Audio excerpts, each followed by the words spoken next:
가이사랴 빌립보는 갈릴리 호수로부터 거의 정북쪽으로 30km 정도 떨어진 지점입니다. 여러분들이 구약에서 이 지역이 더 익으실 겁니다.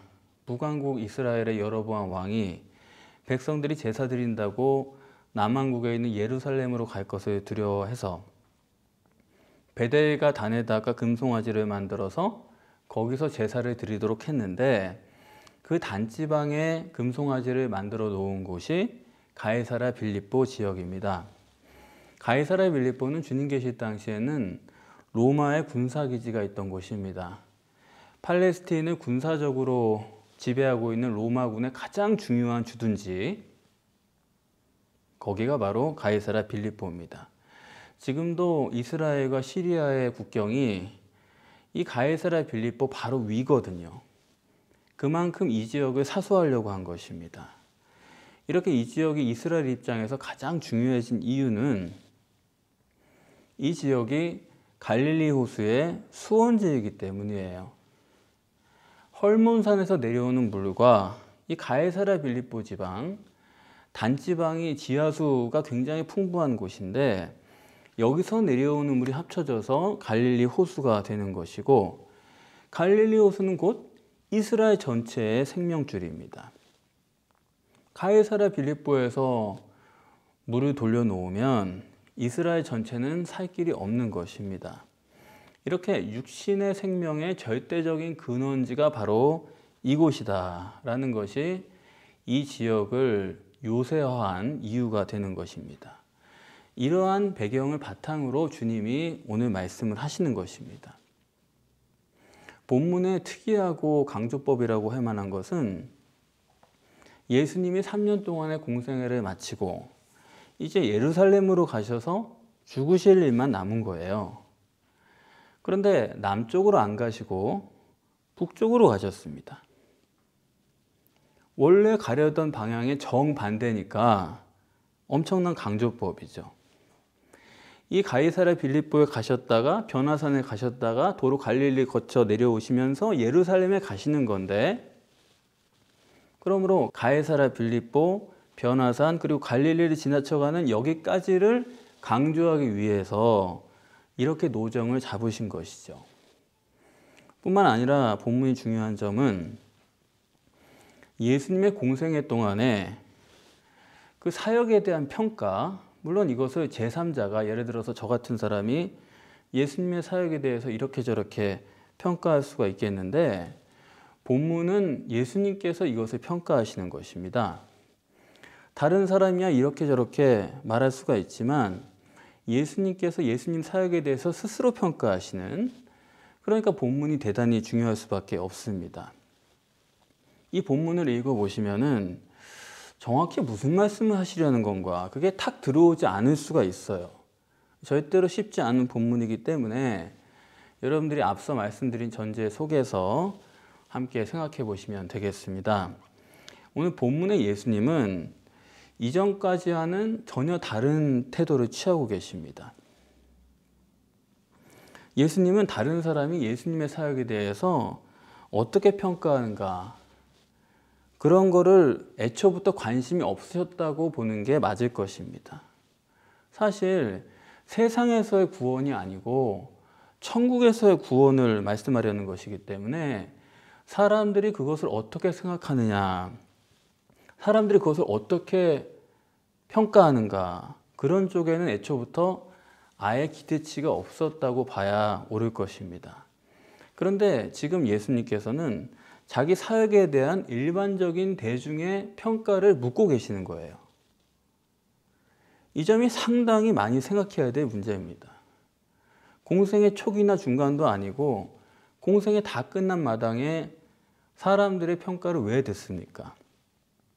사실 이 복음도 마찬가지 아닙니까? 이 복음도 다른 사람이 이 복음에 대해서 어떻게 생각할까, 그런 생각을 하면요, 이 복음은 현재 남아있지도 않습니다. 이 복음이 성경적 진리요 하나님의 복음이라고 믿기 때문에 하나님만 보고하는 거지 사람들 보고해서는 이 복음은 없는 거예요. 예수님도 그렇지 않겠습니까? 이 복음을 지키는 가장 어려운 점은 육우선인 사람들이 이 복음에 대해서 어떻게 생각하는가, 그것에 관심을 끊어야 돼요. 관심을 안 가질 수 없지만 그걸 끊어야 돼요. 그렇기 때문에 주님께서 공생애가 다 끝난 마당에 이런 대중들의 평가를 들으신다는 점은 참 납득하기가 어려운 것이 사실입니다. 그러나 이것을 자세히 읽어보면 예수님은 자기 사역에 대한 백성들의 평가를 들으시려는 것이 아님을 알 수가 있어요. 사람들이 주님의 복음을 어떻게 이해하느냐, 또는 주님의 말씀을 듣고 저 사람이 변했냐, 이런 사역의 업적이라고 그럴까요? 효과라고 그럴까요? 그런 결과를 확인하려는 것이 아니다, 이런 말씀입니다. 어디까지나 주님의 질문은 주님 개인에 대한, 사람들이 나를 누구라고 하느냐, 그거예요. 그런데 주님께서 지금 사람들이 나를 누구라 하느냐, 그런 질문도요, 상당히 오해의 소지가 있습니다. 언뜻 보면 이렇게 생각할 수도 있는 거예요. 정치인들 여론조사에서 지지율을 발표하는 것처럼 이 사람이 나가야지만 된다, 그런 지지율을 살펴보지 않습니까? 그런 식으로 예수님이 과연 자격자냐, 이런 걸 묻는 것처럼 느껴지기도 해요. 자, 이러한 예수님의 질문에 대해서 사람들은 예수님을 어떤 분으로 아냐 하면, 어떤 사람은 침례 요한, 어떤 사람은 엘리야, 어떤 사람은 선지자 중에 하나다 그랬습니다. 예수님 공생애 3년을 하고 사람들이 인지하고 있는 예수님은 어떤 분이냐? 결론적으로 선지자다 이거예요.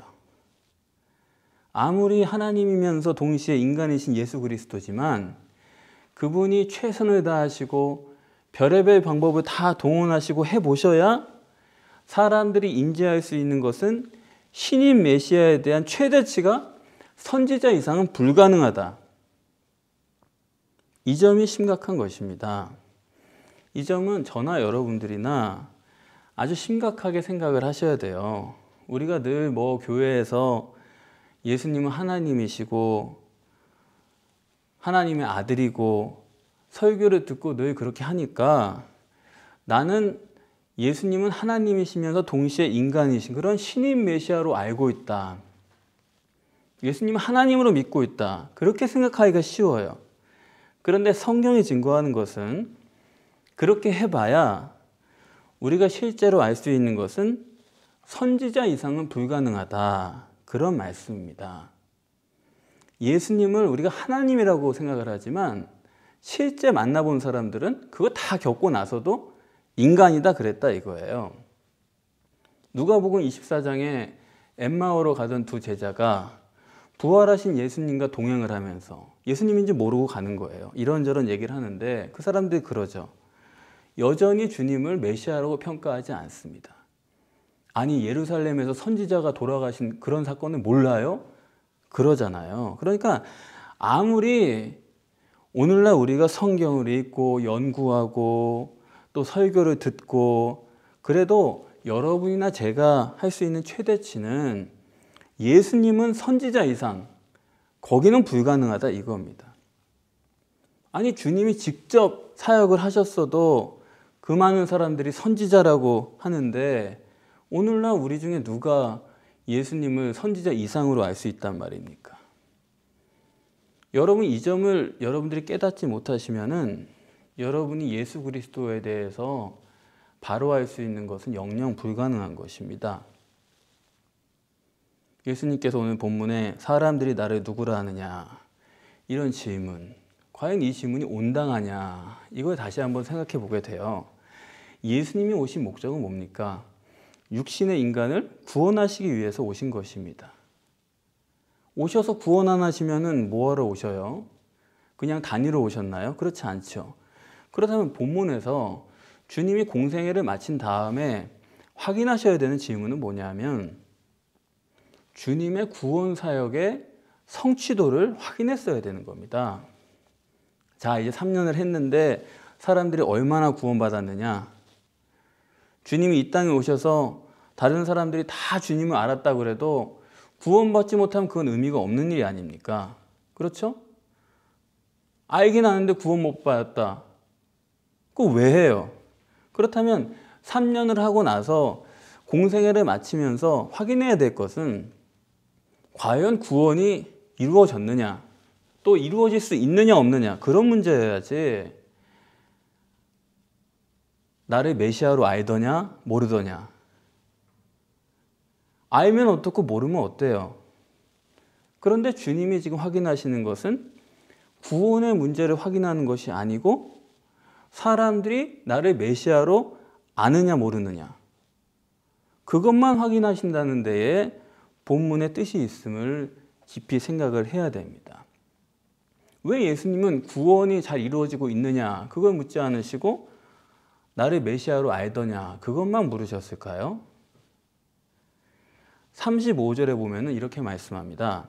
나와 복음을 위해서 자기 목숨을 버리는 자. 또 38절에는 나와 내 말을 부끄러워하면, 그렇게 말씀합니다. 여러분, 이 점이 핵심입니다. 나와 복음, 나와 내 말. 주님과 복음은 같다 이 말이에요. 둘은 하나다 이겁니다. 주님을 위해서 목숨을 버리는 것은 나와 복음을 위해서 버리는 것과 똑같다 이거예요. 다시 말하면 예수 그리스도 그분 자신이 복음이란 얘기입니다. 둘이 떨어져 있는 게 아니에요. 예수 그리스도의 피로 제사함 받는 그것이 복음이 아니라 본문이 증거하는 것처럼 예수 그리스도 자신이 복음이란 말입니다. 그래서 주님께서는 내가 곧 길이요 진리요 생명이니 나로 말미암지 않고는 아버지께로 올 자가 없느니라, 그렇게 말씀을 하셨죠. 예수 그리스도 자신이 복음이기 때문에 예수 그리스도 아니고서는 아무도 천국 구원을 이룰 수가 없다는 것입니다. 그래서 요한복음 17장 3절에도 영생은 천국 구원이 뭐예요? 예수 그리스도를 아는 것이다. 신인 메시아를 아는 것 자체가 그것이 복음이요, 그것이 구원이란 말입니다. 그래서 신인 메시아를 인지하게 하는 거.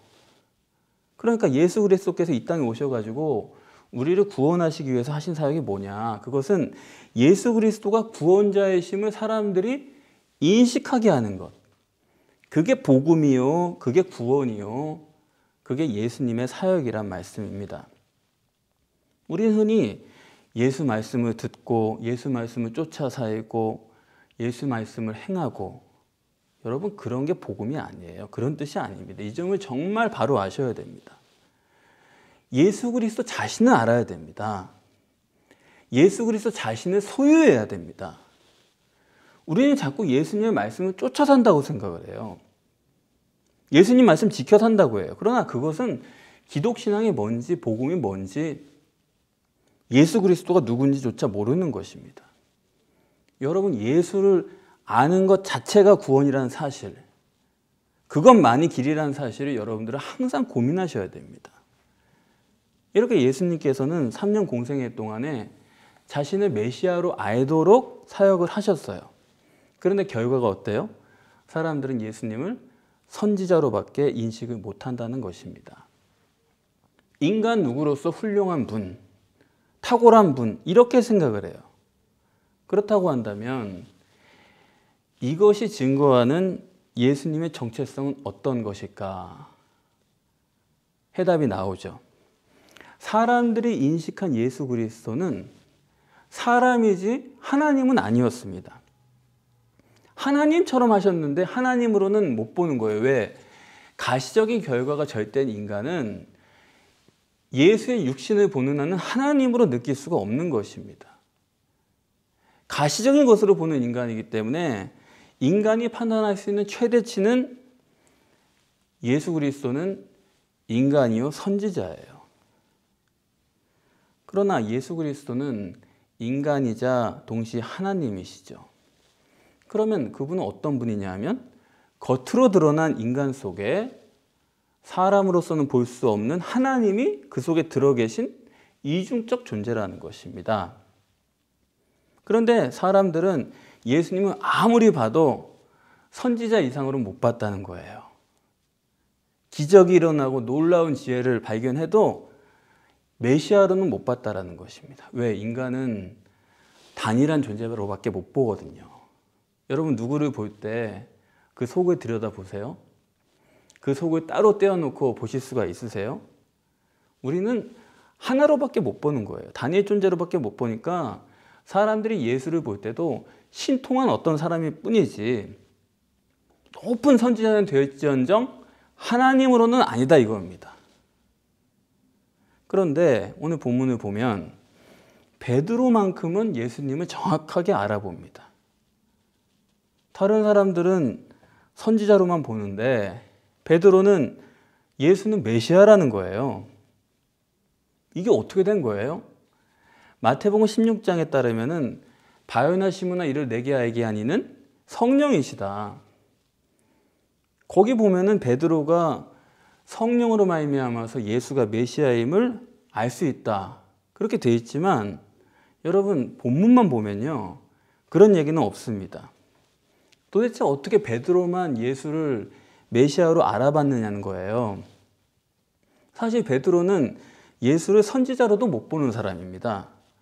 예수님께서 제자들에게 바리새인과 헤롯의 누룩을 주의하라 그랬더니 떡 걱정하던 사람이에요. 다른 사람들은 예수를 선지자로라고도 보지만 베드로는 그렇게도 못 보던 사람이에요. 그런 사람이 느닷없이 지금은 메시아로 보는 거예요. 이건 엄청난 신비고 전환이죠.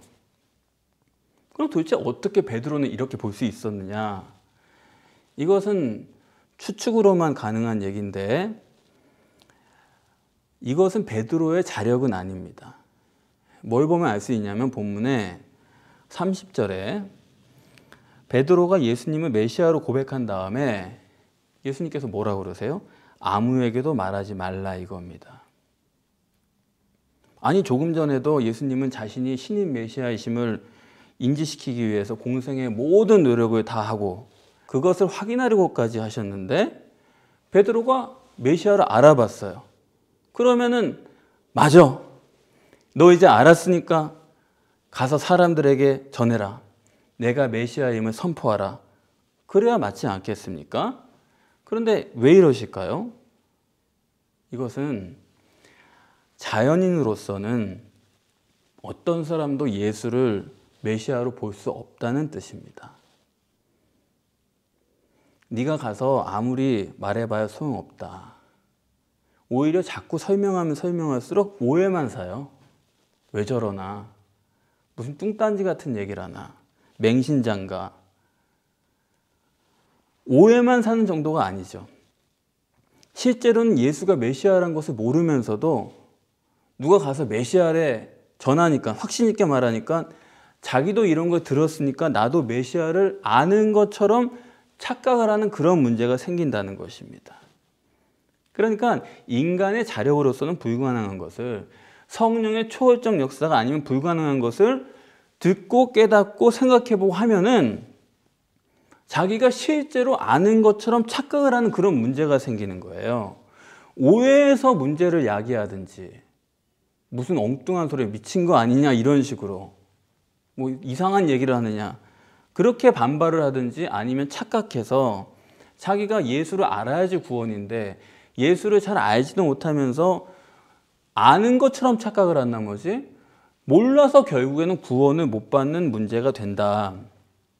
그래서 예수님께서는 네가 나를 메시아로 알아봤지만은 상황을 보라는 거죠. 아무도 선지자로밖에 모르니까 거기 가서 네가 얘기할 게 아니다.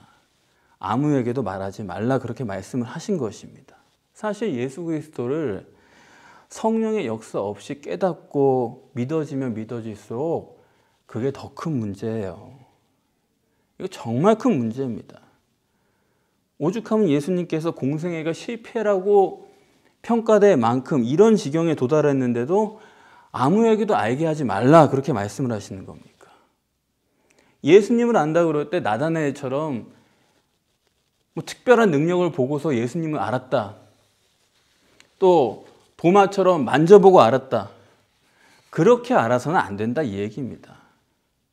사실 이런 한계를 여러분들이나 제가 실제로 고민하고 그것을 어떻게 극복할 수 있는지 이건 보통 어려운 문제가 아니에요. 그래서 이 복음으로 목회한다는 게 그렇게 어렵습니다. 우리가 설교 듣고 성경을 깨닫고 그런 것들을요, 하면 할수록 안 될 수도 있는 거예요. 차라리 좀 못 알아들어도, 아니면 잘못 알아듣더라도 심령이 깨지는 게 중요한 거예요. 심령 깨지는 게 절대 문제예요. 영적인 복음이 뭔지 여러분 아셔야 돼요. 성경을 많이 알고 깨닫고 그런 문제가 아니에요. 여러분들이 깨닫고 정리하고 필기하고 그럴수록 여러분 그게 제가 생각하는 목회가 전혀 아닙니다. 이렇게 신인 메시아의 정체가 이중적 존재라는 것을 여러분들이 이해를 하시면요, 이제 남은 부분은 어렵지 않게 이해하실 수가 있을 것입니다. 장로들이나 대제사장들이나 서기관들에 의해서 죽임을 당하는 예수는 인간 예수지 하나님 예수가 아닙니다. 다르게 말씀드리면은 육체 우선 안에 계신 하나님이 그 입고 계신 옷, 육체, 그걸 벗기는 거예요. 그게 죽음이요 부활입니다. 예수님이 고난당하시고 예수님이 십자가에 죽으시는 것은 진짜 하나님이 덮어쓰고 계시던, 글쎄요, 이렇게 표현해도 될지 모르지만 껍데기, 그 껍데기를 벗기는 거예요. 여러분, 하나님은 어떻게 죽어요? 하나님은 죽을 수가 없어요. 그러니까 죽었다 그러면 그거는 선지자인 겉으로 드러난 인간 예수가 죽는 거죠. 하나님은 살아 있습니다. 이렇게 이해하시면 본문에서 죽임을 당하시고 사흘 만에 살아나리라, 헬라어로 살아나리라는 아나스타스, 일어나리라고 한 이 주님의 부활, 뭐가 부활이냐? 껍데기를 벗은 거예요. 속사람이요, 속의 하나님이요, 속의 알갱이죠. 그게 드러난 거예요. 그분의 본 모습이 나타난 거예요. 절대로 육체가 변한 게 아니다, 이런 말씀입니다. 겉의 육체와 속의 알갱이는 전혀 다른 분이에요. 근데 그거를 사람이 하나로밖에 못 보니까, 사람이 속을 못 보고 겉과 속을 뭉쳐서 보는 것처럼 하나로 보려니까 육체가 질이 변했다, 이렇게 해석을 하는 것입니다.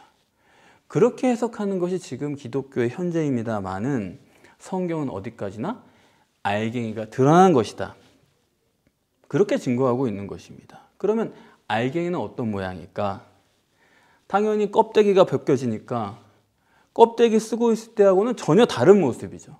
그래서 부활하신 예수님은 부활하기 이전의 예수님과는 전혀 다른 모습이에요.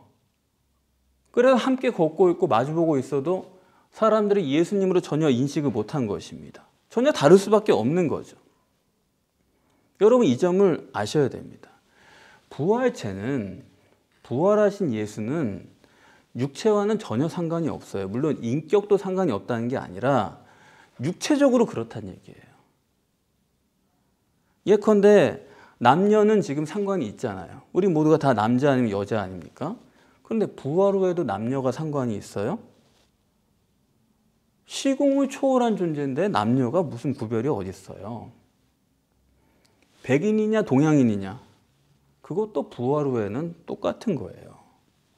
지금이야 육체를 입고 있으니까 그런 구별이 있는 거지, 육체를 벗어버리면은 그때는 다 같은 영인 것입니다. 지금 우리가 육체를 입고 있으니까 피는 물보다 진해서 내 가족이 어떻고 내 이웃이 어떻고 그러는 거지, 부활 후에는 아니에요. 그래서 여러분들이 지금부터 영적으로 하시려면은 육적 관계보다 뭐가 더 절대예요? 영적 관계예요. 1년에 52주를 함께 만나는 그 사람들이 어떻게 보면 절대적으로 중요한 거예요. 그게 가장 소중해질 때, 그때부터 진짜 교회가 되는 것입니다. 이 기독교가 부활하신 예수를, 부활하기 이전과 부활한 이후의 예수를 똑같이 보는 거, 패션 오브 크라이스트도 마찬가지고 다 그래요. 그런 건요, 성경 해석의 문제가 아니라고 보면 맞습니다. 이거는 아예 성경이 없는 거예요. 성경의 엄연히 전과 후가 다른 분이라고 말하고 있는데도 그걸 같이 보고 생각하는 거는 그건 성경을 무시하는 거죠. 예수님께서는 이러한 점들을 오늘 아주 엄청난 차이로 정립을 해야 된다는 말씀을 하십니다. 본문에 어떻게 했냐면 하나님의 일과 사람의 일은 천지 차이라는 것입니다. 아시겠어요? 사람의 일이 뭐가 사람의 일이냐? 베드로 한 사람만이 예수님을 메시아로 봤습니다. 근데 십자가에 고난받고 죽는다 그렇게 말씀을 하시니까 안 된다 그랬어요. 그랬죠? 그러면 무슨 의미가 되겠습니까? 베드로는 예수님을 하나님으로 알아봤어요. 예수를 하나님으로 보면서도 또 육체 자체가 보이니까 육체는 인간적으로 봐가지고 죽으시면 안 된다. 저희와 더 계셔야 됩니다. 이렇게 했다는 것입니다. 결국 예수님을 베드로도 단일체로 보고 있는 거예요. 속에 하나님을 보면서 또 겉에도 봐버리니까 겉에도 하나님인 것처럼 육체인데 또 하나님인 것처럼 보는 거예요. 근데 그렇게 보는 게 예수님 뭐라고요? 그게 사람의 일이라는 거예요. 인간이 공부하고 깨닫고 노트하고 그래봐야 인간이 아는 거는 그건 다 생각이지 실제로는 육체로밖에 못 본다는 것입니다. 껍질 속은 못 보는 거예요. 속이 하나님이니까 껍데기도 하나님이겠지.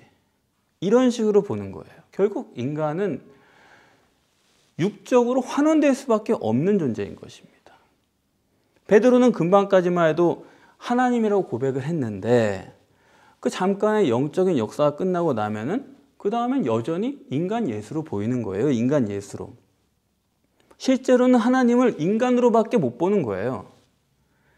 그런데 그런 사람이 또 하나님을 사랑해요. 그게 지금 뭐냐면 베드로가 주님을 붙들고 간한 것이죠. 인간에게 있어서 인간적인 사랑보다 더 소중한 건 없어요. 내 자식이 너무 귀하고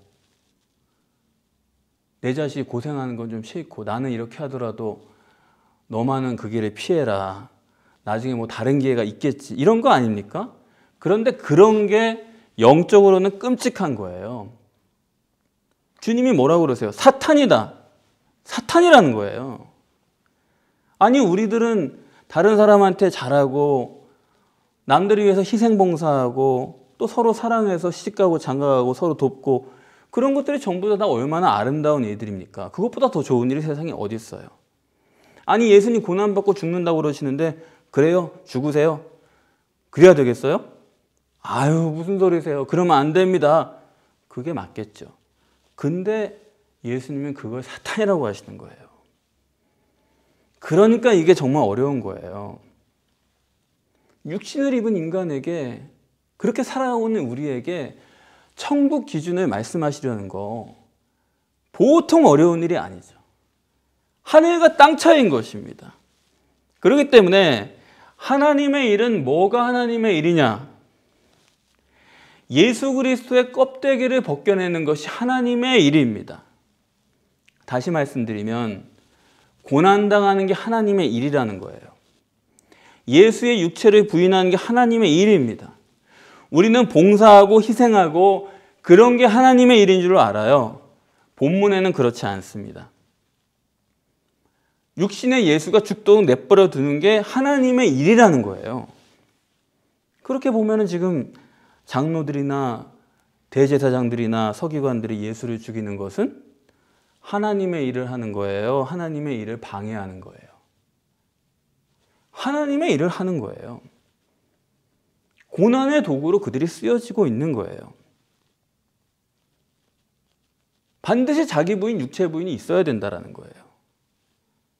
하나님은 하나님의 목적을 이루기 위해서 선한 사람이든 악한 사람이든 성령이든 마귀든 하나님의 목적을 이루기 위해서 사용하시는 것입니다. 본문은 이 자기 부인, 육체 부인을 얼마나 강조하냐면요. 35절부터 38절까지 무려 4절에 걸쳐서 자기 육신을 부인하라는 것입니다. 그래서 주님을 따라가는 절대적인 조건은 자기 부인이에요. 기분 좋아 따라가는 거 아니에요. 갈만해서 가는 거 아니에요.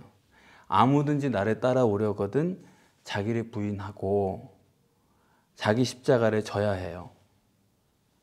우리는 자기를 부인하는 게 실제로 하나님의 일이라고요. 내가 육체를 부인하는 게 하나님의 일이라고요. 열심히 봉사하는 거, 그거는 나중 일이에요. 그런데 하나 더 생각하실 것은 여기 부인한다고 하는 이 헬라어 아파르네오마이라는 단어는 그 뜻을 분명히 말씀드리면은 이것은 포기한다는 말입니다. 자기 부인이 뭐냐? 포기예요. 자기를 무시하는 거예요. 아버지가 소금가마로 물로 끓라고 할 때 그 물로 끄는 것은 맹종이라고 말할 수는 없지 않습니까? 내가 끓라니까 끈다. 그런 게 아니잖아요. 아버지가 저런 것을 평소에 시킬 분이 전혀 아닌데, 그런 성품도 아니고 그런 이성이 아닌데 왜 소금가마를 물로 끓라고 하실까? 지금 아버지의 뜻은 전혀 이해가 안 되지만은, 그러나 보통 때 아버지를 아는 바로는 이렇게 말씀하고 이렇게 시키실 때는 틀림없이 뜻이 있는 것이다. 그런 의미에서 자기 포기요, 자기 무시입니다. 여러분, 제가 여러분들에게 전해드리려고 하는 것은 영적인 것들이에요. 제가 육적인 것에 관심이 없는 건 아닙니다. 저도 세상의 책들을 읽고 주중에 부지런히 읽고 그 중에서 여러분들에게 전해드릴 만한 게 뭐가 있을까 찾아요. 그런데 건질 게 없어요. 육적인 것을 모르는 것은 아니지만 여러분에게 영적인 것만 관심 갖고 영적인 것만 전하려고 합니다. 근데 그것도 지키기가 어려워요.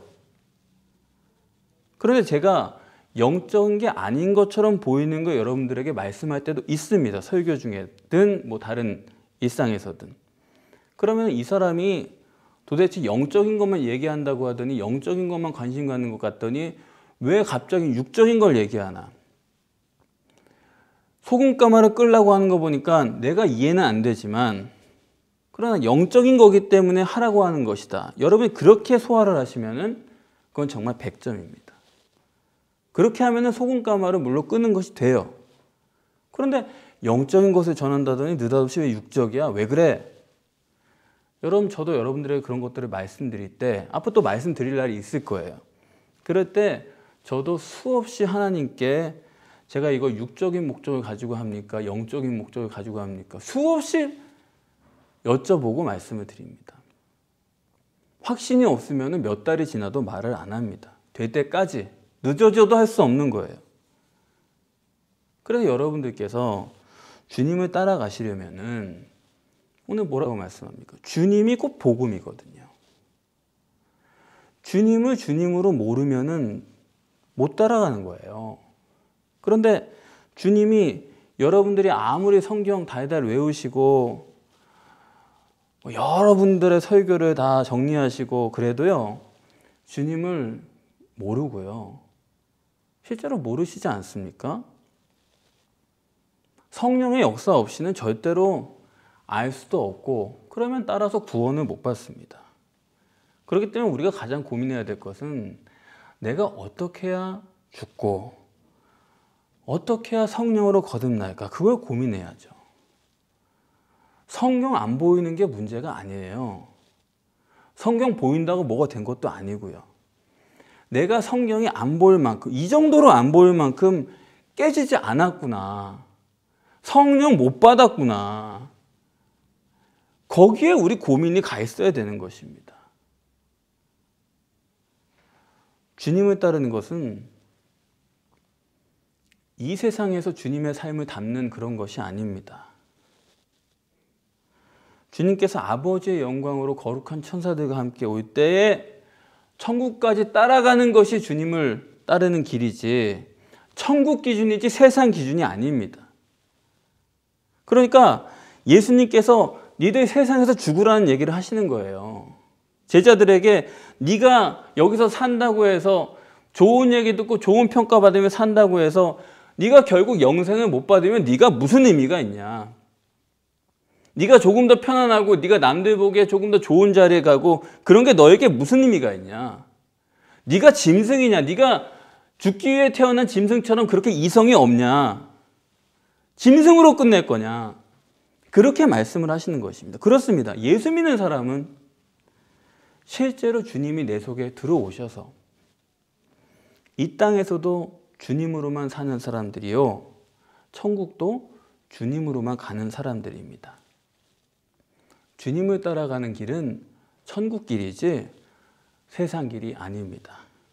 여러분 자기 자신을 부인하시고 육체를 부인하시고 상황을 부인하시고 오로지 주님을 따라서 천국 길을 가시는 저와 여러분이 되시기를 축복합니다.